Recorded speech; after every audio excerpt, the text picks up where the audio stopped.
Bapak dan Ibu jamaah yang memuliakan, pertemuan lalu kita sudah membahas tentang iman dengan kitab Allah Ta'ala, termasuk kekhususan iman kita dengan kitab Al-Quran yang Allah turunkan kepada Nabi Muhammad Sallallahu Alaihi Wasallam.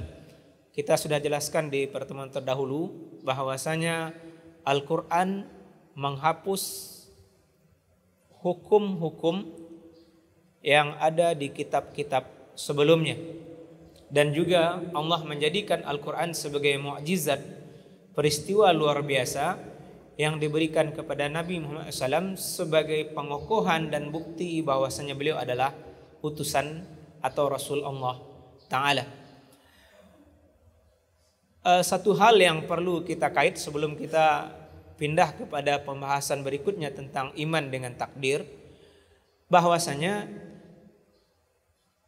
kitab Allah secara keseluruhan sangat berkait dengan sifat Allah Al-Kalam atau berbicara yang sudah kita bahas ketika membahas iman dengan zat Allah Ta'ala. Maka kita juga sudah membahas di pertemuan terdahulu bahwasanya Al-Quran sebagai kalam Allah, maka dia tidak disifati sebagai makhluk. Kenapa? Karena kalam Allah adalah sifat zati, sifat yang melekat pada zat ketuhanan, dan dia tidak serupa dengan kalam atau pembicaraan makhluk yang berbentuk huruf dan suara. Maka ulama menjelaskan bahwasanya kalam Allah sebagai sifat zati itu tidak berhuruf dan juga tidak bersuara. Tetapi Al-Quran sebagai kalam Allah yang diwahyukan kepada Nabi SAW dengan makna dia dikungkung dengan dua batasan dari dua lembar mushaf, yaitu sampul depan dan belakangnya, maka ini secara sisi pengajaran kepada kita adalah makhluk.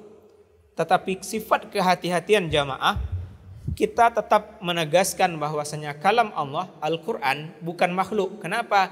Karena dia memiliki dua makna.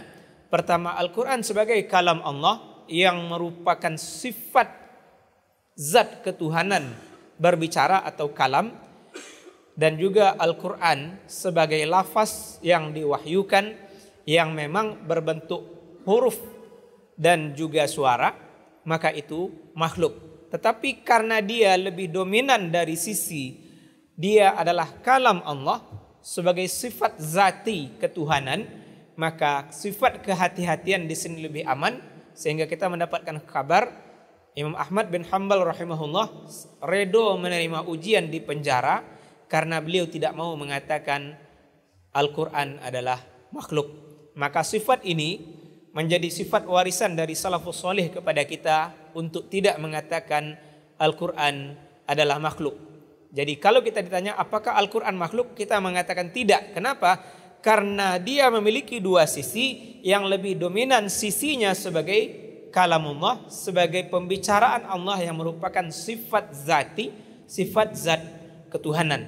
Ini sebuah catatan penting yang perlu kita garis bawahi tentang memahami Al-Quran sebagai kalam Allah Ta'ala.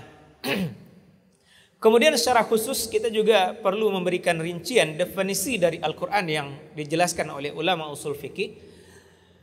Al-Quran adalah kalamullah al-munazzal ala rasulihi Muhammadin sallallahu alaihi wasallam. Sisi ini yang kita rinci pertama. Al-Quran adalah kalam atau pembicaraan Allah diturunkan kepada Nabi Muhammad SAW, al-muta'abbadu bitilawatihi, beribadah membacanya, al-mutahadda biaqsa suwarim minhu, ditantang seluruh alam semesta dengan suratnya yang paling pendek. Sanggupkah mereka secara sendirian atau bersekutu untuk bisa membuat satu surat pendek seperti yang ada dalam Al-Quran? Maka Allah di dalam Al-Quran memang menantang seluruh makhluk. Sanggup enggak? Kalau memang mengingkari ini datang dari Allah Ta'ala, sanggup enggak kamu makhluk untuk membuat satu surat pendek saja seperti yang ada dalam surat Al-Quran? Tantangan ini di dalam Al-Quran sampai 3 level, dan itu adalah tantangan yang paling bawah. Level ke atasnya adalah membuat 10 surat. Yang lebih tinggi lagi adalah membuat kitab seperti Al-Quran ini. Maka jamaah rahimakumullah, perlu kita garis bawahi di sini.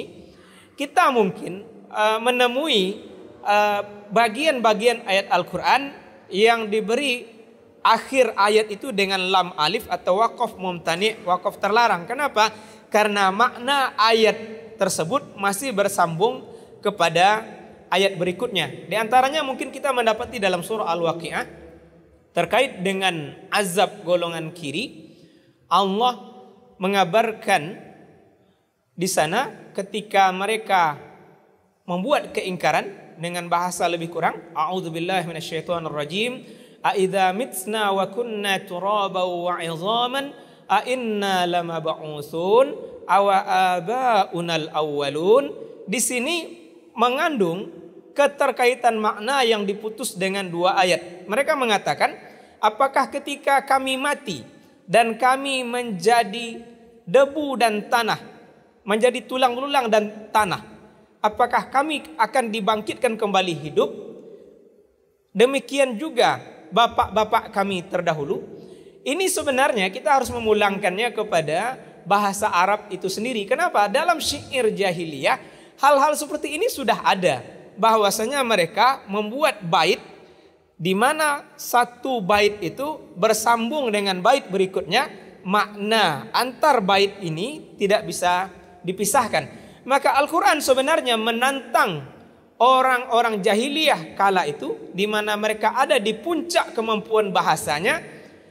Al-Quran membuat bahasa yang lebih indah dibanding yang mereka miliki. Kalau memang mereka hebat, coba tandingi bahasa Al-Quran yang sungguh sangat luar biasa susunannya.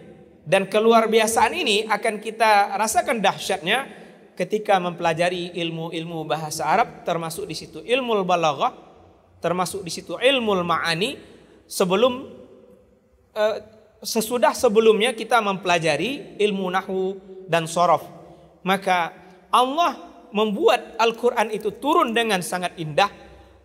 Runutan kesesuaian itu hal yang sangat luar biasa dari sisi susunan, apalagi kalau kita bahas dari sisi kandungan.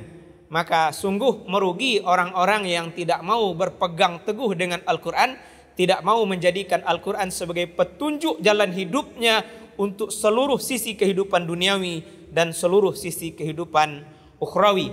Maka mukmin adalah yang berusaha mendekat kepada kitab ini, yang berusaha mendalaminya, karena secara hakiki Nabi Muhammad SAW mengabarkan kepada kita, kitab ini dibuat oleh Allah sebagai pengacara, sebagai pemberi syafaat bagi para sahabatnya. Maka selain kita membaca Al-Quran huruf per huruf, kita didorong juga untuk menghafal mendorong kita meresapi makna. Di antaranya adalah 2 surat yang panjang dalam Al-Quran, surah Al-Baqarah dan surah Ali Imran. Nabi SAW mengabarkan, inna hataini surataini tuhajjani an sahibihima yaumal qiyamah. Sesungguhnya 2 surat ini, Al-Baqarah dan Ali Imran, akan berhujjah membela sahabatnya nanti pada hari kiamat. Maka mari usahakan diri kita berbahagia menjadi sahabat Al-Quran, karena kita sudah Allah muliakan dengan kitab akhir zaman yang diturunkan kepada Nabi Muhammad SAW, di mana kita beribadah membacanya, bahkan 1 huruf saja bisa menghasilkan 10 pahala kebaikan. Maka di sini kita mendapatkan bahasa Imam Nawawi rahimahullah, bahwasanya zikir yang menyibukkan kita yang tertinggi itu adalah zikir dengan membaca kitab Al-Quran. Dengan keterbatasan waktu, maka kita tidak melanjutkan bahasan iman dengan takdir. Kami cenderung menjadikan itu sebuah pembahasan terpisah. Walaupun kitab yang kita referensikan membahas secara ringkas, tapi kita mungkin akan memberikan catatan-catatan penting dari referensi lainnya tentang beriman dengan takdir. Demikian dari kami, semoga sedikit bahasa ini mengokohkan kita agar menjadi umat yang berpegang teguh dengan Al-Quran, agar kita mendapatkan syafaatnya, pembelaannya. Dia menjadi pengacara yang membela kita di hadapan Allah, agar kita diselamatkan dari siksa yang mengerikan, neraka jahanam yang menyala-nyala. Na'udzubillah, summa na'udzubillah. Kita akhiri. Subhanakallahumma wa bihamdika nashhadu an la ilaha illa anta nastaghfiruka wa natubu ilaik. Amin rabbal alamin. Assalamualaikum warahmatullahi wabarakatuh.